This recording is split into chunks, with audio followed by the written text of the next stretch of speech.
Take you next time, because it won't be gone long. At 29 and I find myself wondering what did happen to Julian, nice to finally meet you. I've heard so much. This is my best friend, Xander. Hello. is this?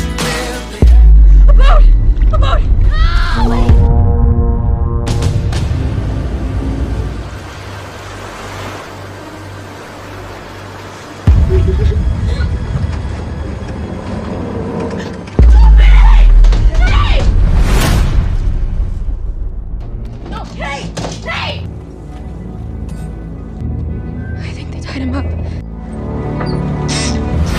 are you coming from, right? Grouper, shrimp.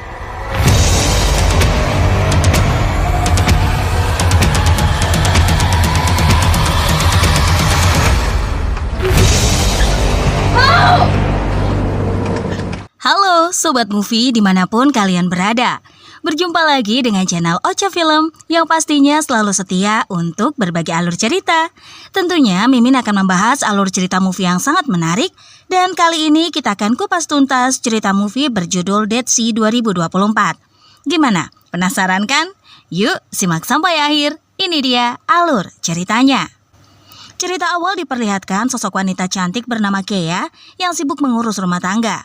Setelah kepergian sang ibu, Kea melanjutkan aktivitas yang dilakukan oleh ibunya sehingga ayah dan adiknya dapat tinggal dengan nyaman. Seperti biasa, Kea bergegas menyiapkan sarapan untuk keluarganya. Di kesempatan itu, Kea mempertanyakan kepada Kit mengenai kualitas tidur sang adik.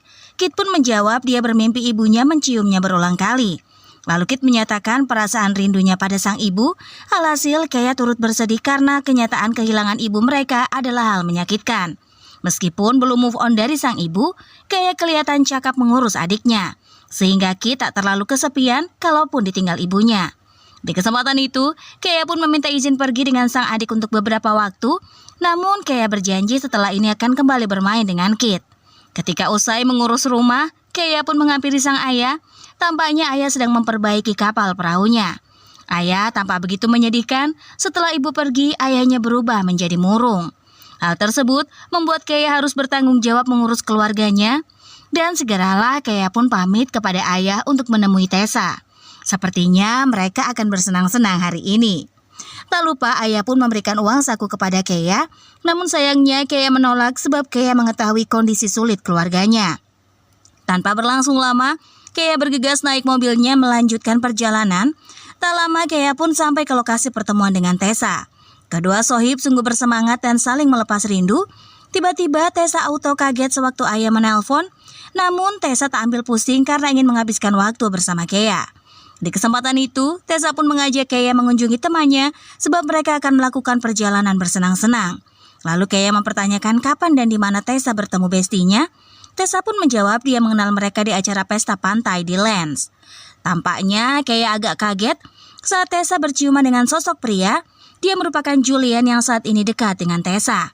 Dan ternyata mereka berempat memiliki hobi yang sama yaitu menelusuri lautan sambil bermain ski. Segeralah Julian dan Kea pun berkenalan satu sama lain. Namun Kea auto kaget Julian dan kawan-kawan merencanakan acara bepergian ke pulau seberang. Kea pun langsung menolak karena tak bisa meninggalkan sang adik di rumah jauh lebih lama. Tak lama, Xander muncul, dia adalah bestinya Julian. Karena tak enak menolak, Kea pun memilih meminta izin kepada sang adik. Dia menelpon Kit mengabarkan keterlambatan kepulangannya, lalu sang adik hanya pasrah dan memberikan izin. Kemudian Tessa pun mengajak Kea berbicara untuk meminta maaf, apalagi Tessa tak mengucapkan sedari awal tempat tujuan mereka. Namun Tessa memberikan hadiah kecil kepada Kea sebagai sogokan. Tanpa berlangsung lama, mereka pun segera berganti pakaian ala bikini untuk berlayar bareng Julian dan juga Xander. Tampaknya Xander bersiap membonceng Kea sedangkan Tessa bersama Julian. Di kesempatan itu, Xander masih malu-malu pada Kea, sehingga di perjalanan Tessa terus mencomblangi kedua insan. Tak lama mereka sampai ke pulau seberang dan melanjutkan acara bersenang-senang, kemudian kedua pasangan menepi dan saling mengobrol. Namun mereka berada di tempat yang berbeda agar bebas berekspresi. Sementara Julian dan Tessa bercerita sambil tiduran di bebatuan pantai, Julian terbawa suasana hingga keduanya saling bermesraan. Sementara Xander dan juga Kea lagi ngobrol santai. Di kesempatan itu Xander menceritakan tentang keinginannya berlayar ke setiap benua. Lalu pembicaraan mereka berubah ke arah relationship. Sejauh ini Kea hanya memiliki sahabat yaitu Tessa.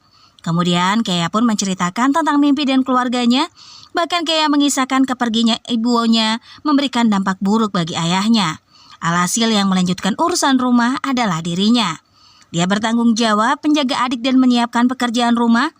Oleh karena itu, Kea mengabaikan beasiswa kuliah renang yang dimilikinya dan melanjutkan aktivitas mengurus rumah. Mendengar hal itu, membuat Sander cukup sedih dan ikutan galau. Kemudian mereka pun melanjutkan acara bersenang-senang di laut. Dikarenakan terlalu bersemangat, Kea berenang sampai ke laut bawah, lalu Kea menyaksikan keindahan laut yang menyejukkan. Segeralah Sander menghampirinya, langsung saja Kea dan Sander berciuman karena terbawa suasana.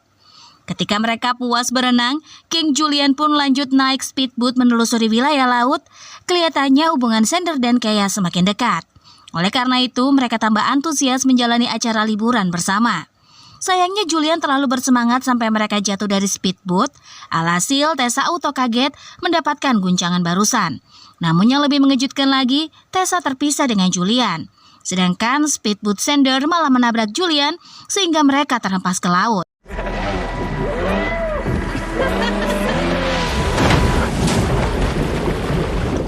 Di kesempatan itu, Tessa dan Kea pun saling menghampiri karena Sander ikutan terluka. Namun anehnya Julian telah menghilang dari pandangan mereka. Langsung saja, Kea dan Tessa pun mengamankan Sander yang terluka parah. Hanya saja mereka sama sekali tak menemukan bantuan di laut. Alhasil, ketiganya pun menunggu mujizat datang dari Tuhan. Sementara di wilayah tersebut, terdapat ikan hiu yang siap menerkam. Namun untungnya geng Sander terselamatkan karena ada kapal besar yang nongol. Tampaknya sosok pria muncul membawa kapalnya. Dia tak menyangka bertemu dengan mangsa barunya. Apalagi, Ray merupakan sosok bandit yang melakukan perdagangan organ manusia. Alhasil, bertemu geng Sander adalah kesenangannya. Tanpa berlangsung lama, Sander dan kedua bestinya pun dibawa ke kapal sehingga mereka bersiap untuk diselamatkan oleh Ray. Dia masuk ke ruangan dan memikirkan strategi selanjutnya. Kemudian Tessa menyadari mereka butuh air untuk menolong Sander, sehingga Tessa pun memutuskan masuk ke ruangan kapal meminta air pada Ray. Hanya saja Tessa malah menghilang dan tak kunjung datang.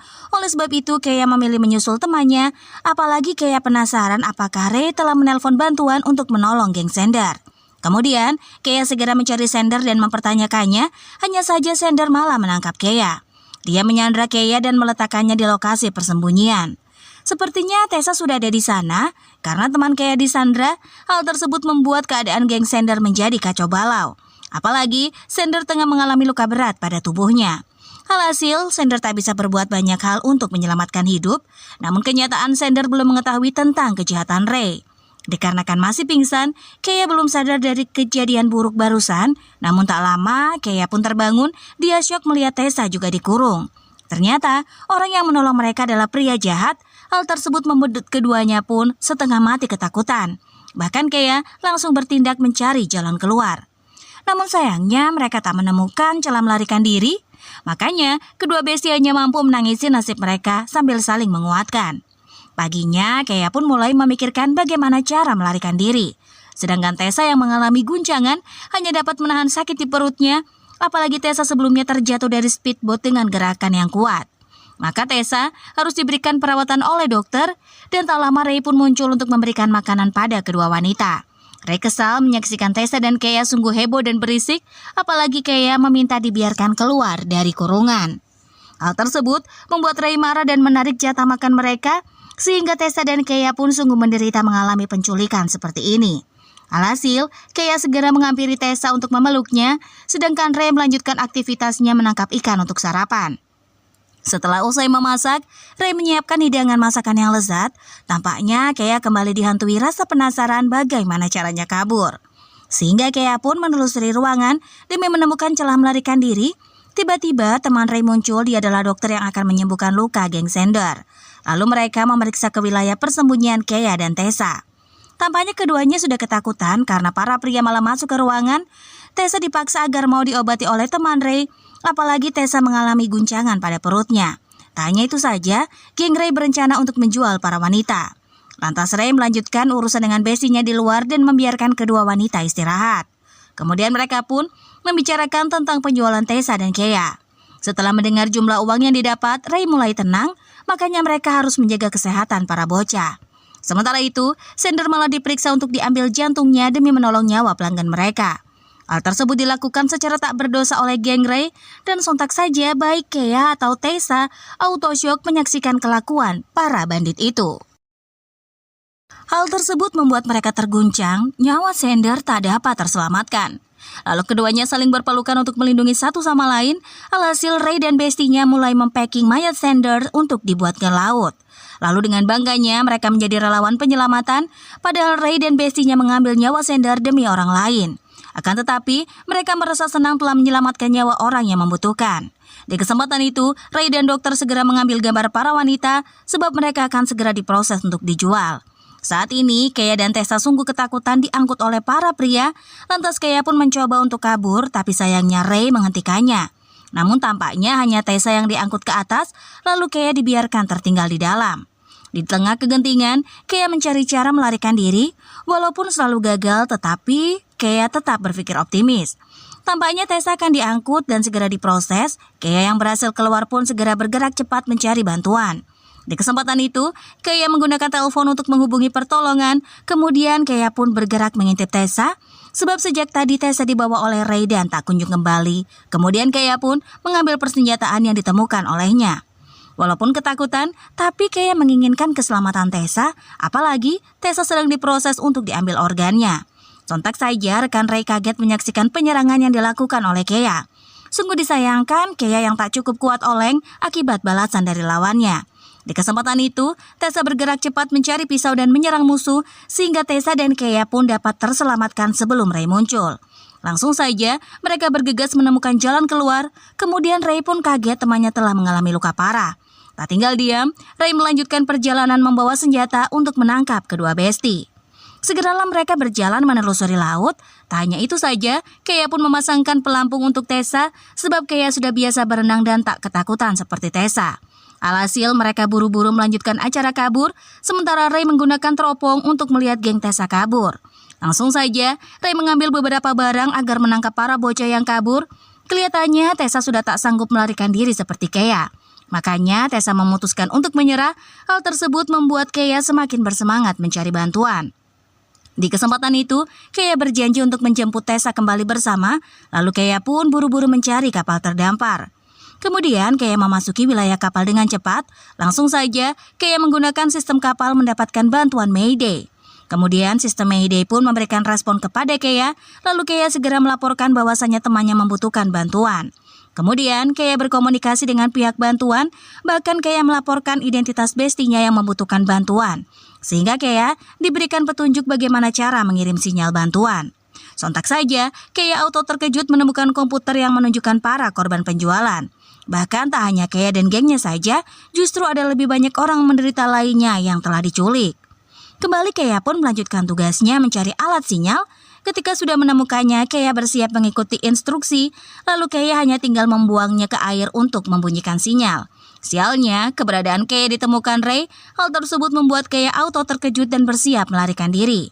Di kesempatan itu, Ray pun telah mempersiapkan pisau untuk menyerang Kea. Apalagi Kea dan Tessa telah menghancurkan bestinya Ray. Langsung saja Kea bergerak cepat kabur, namun dia dihentikan Ray. Alhasil Kea pun menemukan ruangan yang bisa bersembunyi. Namun sayangnya Ray sudah muncul menangkap Kea. Sontak saja Kea auto kaget dirinya ditodong senjata, sehingga Kea mengalami luka pada perutnya. Situasi saat ini sangat kacau. Kea telah dikepung oleh Ray dan mustahil untuk melarikan diri. Kemudian Kea pun terhempas ke bawah dan tak mampu bergerak lagi. Di kesempatan itu, Ray berhasil menangkap Kea yang tengah pasrah, namun sayangnya Kea memiliki rencana lain. Ketika Ray mulai lengah, Kea langsung bergerak cepat menyerang menggunakan pistol api. Walaupun mendapatkan luka berat pada perutnya, tapi Kea berusaha melemparkan sinyal keluar, sebab dengan cara itu Tessa dapat segera ditemukan. Kelihatannya Kea sudah kewalahan dan mengalami pendarahan, sedangkan Ray tak terselamatkan lagi mendapatkan serangan mematikan dari Kea. Kemudian sistem Mayday menghubungi Kea kembali agar melemparkan sinyal pertolongan keluar. Tampaknya Kea sudah kesakitan dan tak dapat menahannya lagi. Hanya saja Kea harus kuat demi temannya Tessa. Secara perlahan-lahan, Kea pun memutuskan mendekati alat sinyal. Kea berusaha gerak walaupun kesulitan menggapainya. Dikarenakan usaha kerasnya, Kea dapat bangkit dan melemparkan alat sinyal. Sungguh disayangkan barang yang dilemparkan olehnya tak mendarat ke laut. Kea pun pasrah menunggu keajaiban datang kepadanya. Secara perlahan-lahan, hembusan angin membawa alat sinyal terhempas ke laut, sehingga Kea sudah tenang karena bestinya dapat terselamatkan. Keesokan harinya, Kea pingsan, dia mengalami pendarahan dan kelelahan yang ekstra. Tak lama, pihak penyelamat pun datang menghampiri kapal Kea. Oleh karena itu, mereka pun segera mengamankan Kea. Kelihatannya, keadaan Kea semakin parah dan mengenaskan. Makanya, Kea langsung diberikan pengobatan dan penyelamatan, kemudian giliran Tessa yang diselamatkan. Tanpa berlangsung lama, Tessa diangkut dari tengah laut. Saat ini Tessa juga tak sadarkan diri, namun nyawa mereka masih bisa diselamatkan. Tak lama, Tessa telah sadar, dia menangis haru karena diselamatkan. Kemudian, Tessa dan Kea segera diamankan untuk dibawa ke rumah sakit. Tak lama, pihak keluarga korban pun segera mencari anaknya. Sedari tadi, ayah dan Kit menunggu Kea kembali. Kea sadarkan diri setelah mengalami pertolongan pertama. Menyaksikan Kea yang sudah aman, dan juga menyaksikan Kea serta Tessa yang sudah aman akhirnya membuat mereka pun ikutan senang. Alhasil, kedua besti pun berhasil terselamatkan dan juga menyelamatkan diri serta kembali bersama. Dan ceritanya pun berakhir sampai di sini. Terima kasih untuk yang sudah nonton. Jangan lupa ya untuk like, komen, dan juga subscribe. Sampai jumpa di video selanjutnya. Dadah!